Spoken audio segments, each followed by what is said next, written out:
Hệ xôm nhập số bông ồn ở khníในក្នុងវីដេអូនេះខ្ញុំនឹងបង្ហាញបងប្អូនទាំងគ្នាអំពីរបៀបនៃការធ្វើមីនុយតាមរយៈកម្មវិធី Adobe Photoshop បាទនៅវីដេអូនៅក្នុង YouTube របស់យើងក៏ខ្ញុំបានបង្ហាញទាក់ទងទៅនឹងការធ្វើមីនុយនៅលើមុខម្ហូប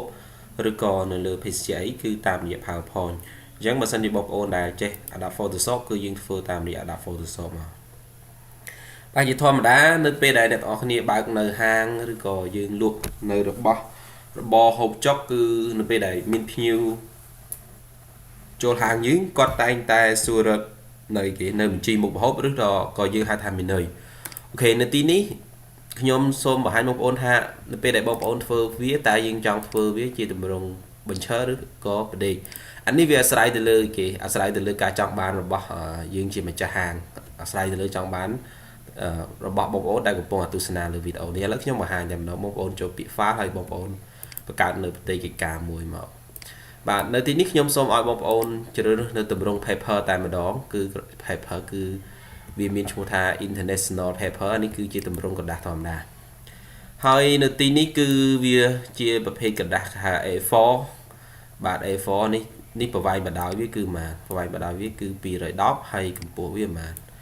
កម្ពស់វាគឺ297អានេះគឺទម្រង់กระดาษបញ្ឈរឥឡូវខ្ញុំចង់យកអានេះទៅជាกระดาษផ្ដេកវិញខ្ញុំ copy នេះខ្ញុំមកដាក់នៅលើអញ្ចឹងខាងក្រោមនេះគឺ210ຂະຫນາດគឺវាយកជាសង់ទីម៉ែត្រហើយកន្លែងនេះបងប្អូនដាក់ឈ្មោះមកខ្ញុំដាក់ថាមីនុយអូខេនៅកន្លែងនេះគឺ pixel គឺបងប្អូនយក resolution ឥឡូវយើងយកត្រឹមតែ250ឬក៏300ក៏បានដែរបាទបន្ទាប់មកបងប្អូនចុចអូខេនៅកន្លែងនេះមកហើយកន្លែងនេះគឺ background គឺបងប្អូនយក Y មកហើយ RGB អូខេអញ្ចឹងខ្ញុំចុចអូខេមកបាទនេះគឺប្រភេទទម្រង់กระดาษ A4 តមកទៀតគឺពេលដែលបងប្អូននេះហើយបងប្អូនចូលមកកាន់រូបភាពនេះគឺជារូបភាពដែលខ្ញុំឧទាហរណ៍បង្ហាញបងប្អូនរូបភាពនេះអញ្ចឹងយើងចង់យករូបភាពហ្នឹងមកដាក់នៅលើ Photoshop ដើម្បីធ្វើការកាត់តវាបងប្អូនចុចពាក្យ file ហើយយើង open មកបាទខ្ញុំដាក់លើ desktop នៅទីនេះខ្ញុំសូមធ្វើបង្ហាញបងប្អូនតែ 3-4 រូបភាពទេដើម្បីកុំឲ្យស៊ីពេកយូរខ្ញុំ select វាមកឧទាហរណ៍ខ្ញុំ select 5 រូបភាពវាប៉ុន្តែមុនខ្ញុំធ្វើនេះខ្ញុំសូមណែនាំខ្លះតាក់ទងបងប្អូនដែលគាត់ធ្វើឧទាហរណ៍ថានេះមីនុយអូខេតាក់ទងគាត់ធ្វើយើងធ្វើ2ជួរឬក៏3ជួរក៏បានដែរនេះវាអាស្រ័យទៅលើម៉ាស៊ីនជាហាងយើងមានមុខម្ហូបច្រើនបងប្អូនធ្វើ3ជួរមកអញ្ចឹងដើម្បីចែកវាជា2បងប្អូនចុច control បូកជាមួយនឹងអក្សរ O វានឹងចេញបន្ទាត់ខាងលើនេះអូខេអញ្ចឹងចេញបន្ទាត់ខាងលើនេះពី0ដល់30អញ្ចឹងវាចែកជា2វា15អញ្ចឹងបងប្អូនคลิกចាប់ដាក់សញ្ញាព្រួយនៅទីនេះមកបងប្អូននឹងឃើញឲ្យវាឲ្យបន្ទាត់មួយអញ្ចឹងនៅទីនេះវាឲ្យបន្ទាត់មួយអញ្ចឹងវាដាក់ត្រង់ចំពាក់កណ្ដាលកន្លែងនេះមកនេះអូខេបន្តមកទៀតអានេះយើងចង់ចែកវាជា2ដែរបាទលេខ0នៅទីនេះយើងចែកជា2មកអានេះយើងមិនបាច់ចែកក៏បានឬក៏យើងចែកក៏បានបន្ទាត់ហ្នឹងណាអញ្ចឹងបើសិនអានេះបងប្អូនធ្វើ2ជួរតបមកខាងលើនេះបងប្អូនដាក់ឈ្មោះយើងទៅសេថាមីនុយឬក៏ឈ្មោះហាងរបស់យើងក៏បានដែរឲ្យតែយើងលក់បន្ទាប់មកបងប្អូនយើងយកអីគេតិចបាទយើងយកតិចមួយមកទៅសេអូខេនេះតិចនៅទីនេះបាទតិចខ្ញុំចុចនៅលើនេះមួយមកនៅទីនេះនៅពេលដែលបងប្អូនទៅសេយើងទៅសេឧទាហរណ៍ថាអានេះខ្ញុំដាក់ហាងលក់ម្ហូបហាងលក់បាយអូខេបាយចែស្រស់បាទនេះតោះណានេះយើងធ្វើការជ្រើសរើសនៅទំហំ font វាហើយនឹងប្រភេទ font វាដើម្បីមើលទៅវាមានភាពតាក់ទាញអូខេអានេះគឺបងប្អូនជ្រើសរើសតាមអ្វីដែលមើលទៅបងប្អូនស្រឡាញ់បាទអូខេរកចាំបន្តិច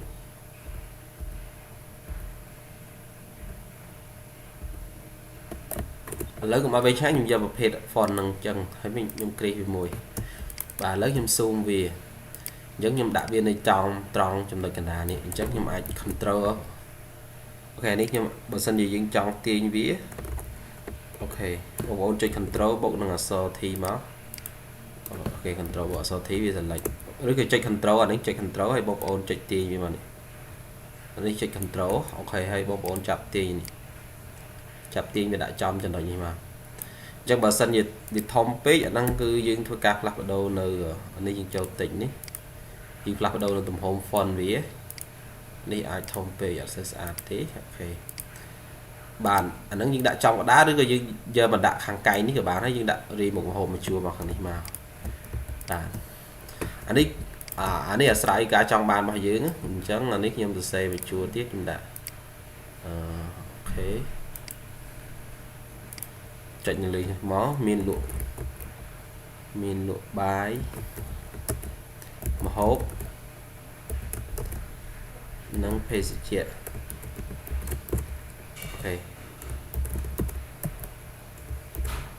បាទអានេះគឺខ្ញុំសេបែបហ្នឹងតបមកទៀតនេះគឺខ្ញុំដាក់នៅត្រង់ចំណុចនេះមកបាទនេះនេះ font វាយើងបបពណ៌ color នៅលើអក្សរយើងអាចផ្លាស់ប្ដូរវាអូខេនេះខ្ញុំselectនៅលើវាមួយខ្ញុំឥឡូវយើងរើសពណ៌ណាឲ្យមើលទៅវាល្អពណ៌ក្រហមមើលទៅវាអត់សមរម្យទេដល់មកដាក់ stroke នៅលើវាក៏បានដែរដាក់ស្មៅនៅលើវាមកអូខេ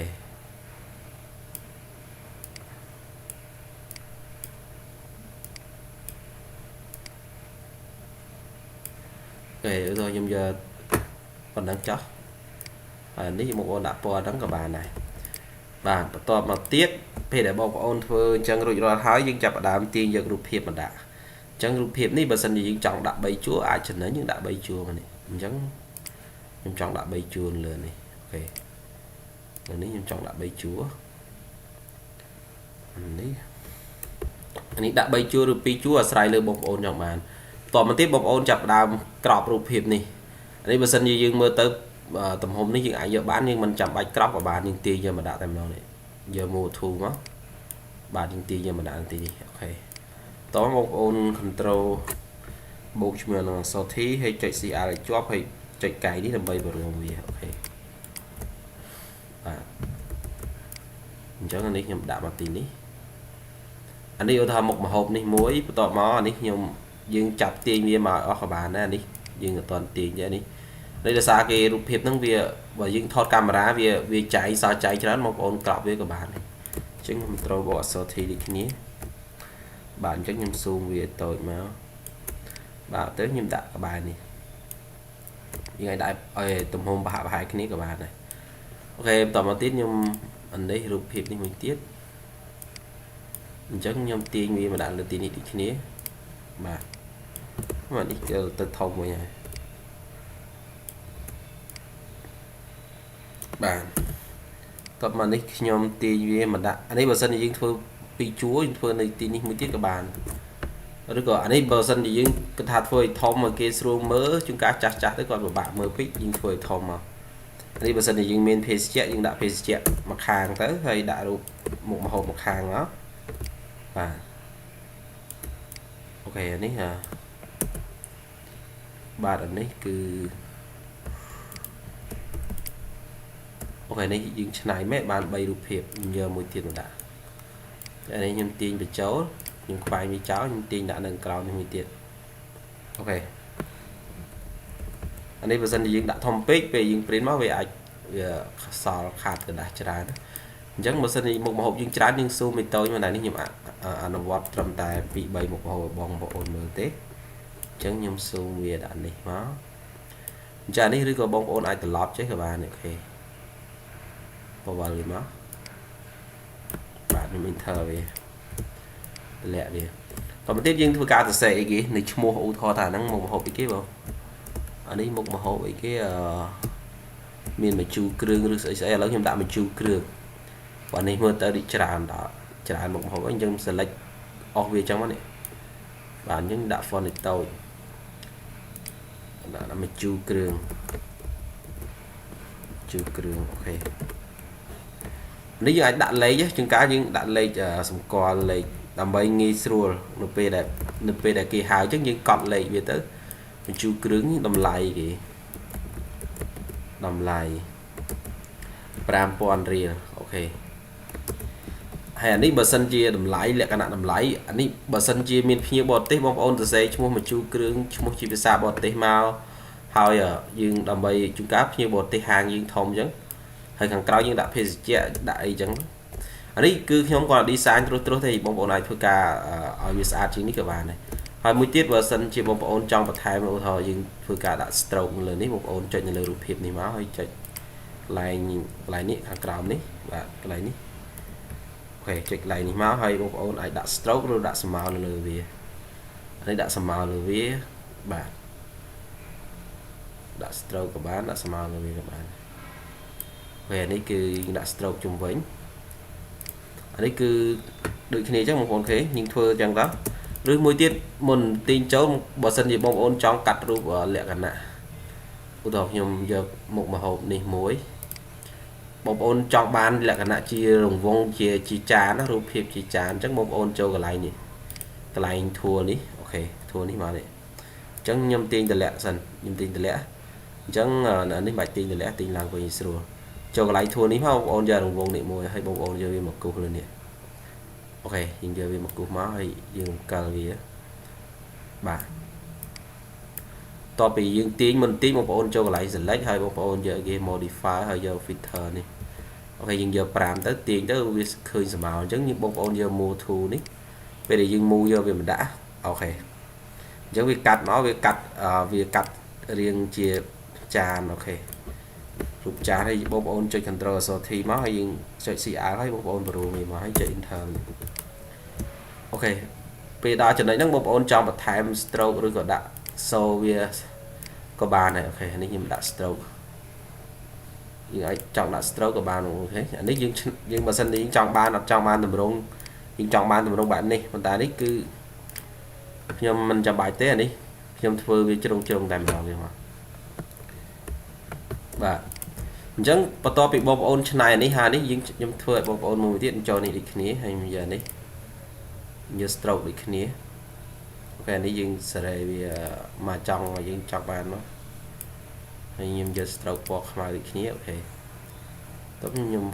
នេះខ្ញុំដាក់ជាខ្ញុំកើវាមកនេះបន្តិចចំពោះតម្លៃនេះនេះបងប្អូន copy វាមកកន្លែងនេះអញ្ចឹងកន្លែងនេះបងប្អូន copy វាមកអញ្ចឹង copy ដើម្បី copy វាបងប្អូនចុចនៅលើ layer នេះអញ្ចឹងចុចនៅលើ layer អសហ្នឹងហើយបងប្អូនចុច Alt ជាប់បងប្អូនទាញចុះក្រោមអូខេបាទបន្តមកទៀតបងប្អូនចុច Alt ជាប់បងប្អូនទាញចុះក្រោមមួយទៀតហើយចុច Alt ជាប់នឹងទាញមកខាងនេះបន្តមកទៀតចុច Alt ជាប់ហើយបងប្អូនទាញមកនេះចុច Alt មួយទៀតដល់កន្លែងយើងបលែងមកអូខេបន្តមកយើងមកកែឈ្មោះវាមក plate នៅទីនេះមកអានេះដូចខ្ញុំបង្ហាញអញ្ចឹងបើសិនជាកន្លែងរូបនេះវាអានេះនេះกระดาษនេះធំមិនឥឡូវយើងវា zoom ទៅទៅអញ្ចឹងបើសិនបងប្អូនធ្វើធំពេកវាអាចស៊ីច្រើនបើសិនជាមុខម្ហូបយើងច្រើនហើយអានេះខ្ញុំក៏ឧទាហរណ៍ទេអានេះបងប្អូនអាចធ្វើការបរួលមកសនេះតូចមកអូខេអានេះគៀកគ្នាពេកយកអូតូគេយកអូតូដូចជាល្អ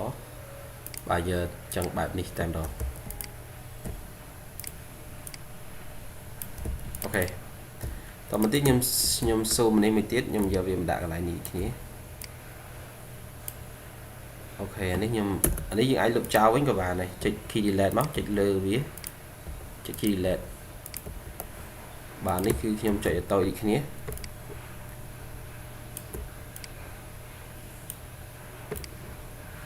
អញ្ចឹងការហាងយើងមានមុខម្ហូបច្រើនយើងអាចដាក់មុខម្ហូបមកខាងហើយបងប្អូនអាចនេះមកបងប្អូនអាចដាក់ភេសជ្ជៈមកខាងមកអានេះបើសិនជាយើងចង់ធ្វើតែមកខាងអញ្ចឹងនេះខ្ញុំធ្វើដូចគ្នាដែរចូលកន្លែងនេះមកខ្ញុំឆ្នៃវាមើលទៅស្អាតបន្តិចបាទនេះខ្ញុំយកប៉ុណ្ណឹងហើយខ្ញុំដាក់ stroke ជុំវិញវាបន្តិចមកអូខេបាទបន្តមកទៀតដូចខ្ញុំបង្ហាញមិញហ្នឹងបងប្អូនចុចនៅលើ layer អសនេះបងប្អូនចុច Alt ហើយទាញចុះក្រោមមកអូខេទាញហើយប្រឡែងវាទៅហើយបងប្អូនទៅសេអស edit បន្ថែមមកអញ្ចឹងនេះបងប្អូនអាចចេះក៏បានដែរចាសំទោសនេះលើ layer នេះបងប្អូនចាប់អូខេយើង select លើវាមកហើយបងប្អូនទាញមកដាក់មកជួរនេះមកនេះអញ្ចឹងយើង zoom វាទៅដូចគ្នាបាទអានេះខ្ញុំenter វាហើយអានេះគឺយើងយក move tool ហើយយើង select control T លើវារូបភាពហ្នឹងហើយបងប្អូនទាញវាមកដាក់មកជួរនេះជាងយើងអាចដាក់បាន3ជួរអូខេហើយនេះមួយទៀតដែរយើងទាញមកដាក់មកជួរនេះយើង zoom វាតូចមកនេះប៉ុន្តែបើសិនជាបងប្អូនធ្វើមូលឲ្យដូចគ្នាទាំងអស់ហើយវាធ្វើជ្រុងឲ្យដូចគ្នាមកអូខេបាទអញ្ចឹងហ្នឹងខ្ញុំឧទាហរណ៍ទេ lớn thì nhom phơi với nhom chập tiền như mà tiền này đã mở tới vì xóm này đó chắc nhom tiền đã này tiền giống như ai đã mà chua mà tí ní hơi anh ấy dương đã vì chảy máu ok anh ấy nhom tiền trong máu hay bóp ôn xây mua về máu một hộp nữa cứ như ai phơi bán được rồi làខ្លួនai mà này cứ cũng ôn thôi chắc và phơi hay dương giờ về tập print đó tập print dương ai phơi mình nói anh ấy nghĩ rồi chẳng hay cái lại hàng cào này bóp ôn ai đã đời sẽ vào cam mùi chuyển luôn lấy từ sáp rồi có free wifi rồi có សម្រាប់ភ្ញៀវគេងាយស្រួលតំណែងបាទនៅក្នុងវីដេអូនេះខ្ញុំសូមបញ្ចប់ប៉ុណ្ណឹងសម្រាប់បងប្អូនមួយចំនួនដែលគាត់មាននៅហាងសម្រាប់លក់នៅរបស់ហូបចុកបាទអរគុណចំពោះការតាមដានទស្សនានៅវីដេអូនេះ